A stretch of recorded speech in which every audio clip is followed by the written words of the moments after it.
agar mencapai cita-cita luhur. Bapak Ibu undangan yang kami hormati, acara selanjutnya aman. Salam sejahtera untuk kita semua. Hadiah. Yang perlu saya sampaikan dalam kesempatan yang baik ini, selamat berjuang. Bukan sebuah permainan, tapi sumpah yang saudara-saudara ucapkan dan saudara-saudara implementasikan di dalam kehidupan organisasi kepemudahan bersifat seperti ikuti apa yang saya. Selanjutnya penandatanganan berita acara. Untuk itu dengan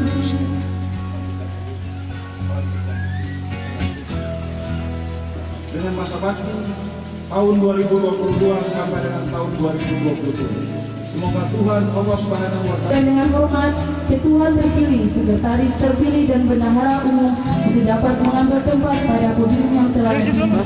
Terima kasih.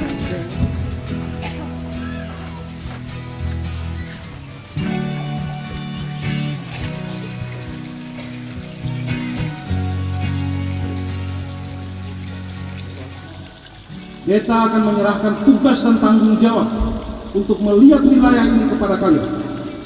Catat itu beta punya bicara. Ini janji beta.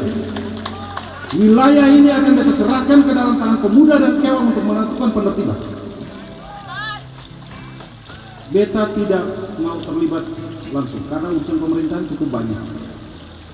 Untuk itu kewilayahan akan beta serahkan ke dalam tangan kalian untuk melakukan penertiban. Tapi dengan catatan, tidak ada eksekusi di lapangan. Semua didata seperti apa dan kita akan menggembok semua di negeri ini. Tidak ada lagi kucing-kucingan di lapangan. Tidak. Kita tidak mau itu terjadi. Ini pertama kepada kalian. Bagi adik-adik pemuda yang baru dilantik, kita harapkan kekompakan kerjasama antara kalian. Sebuah pertarungan politik, pertarungan dalam sebuah organisasi itu wajar. Tapi setelah pertarungan itu selesai, bagaimana menyatukan semua visi dan misi untuk negeri ini baik ke depan. Sekarang beta tantang, kalau Soekarno ada bilang bahwa berikan beta 10 pemuda, beta akan guncangkan dunia ini. Tapi beta mau lihat sekarang, pemuda sudah terbentuk, tertibkan ini wilayah pertuanan, ada di pundak kalian. Kita akan serahkan dengan koridor-koridor tertentu sesuai aturan yang berlaku. Terima kasih sudah nonton. Jangan lupa like, subscribe, dan share ya.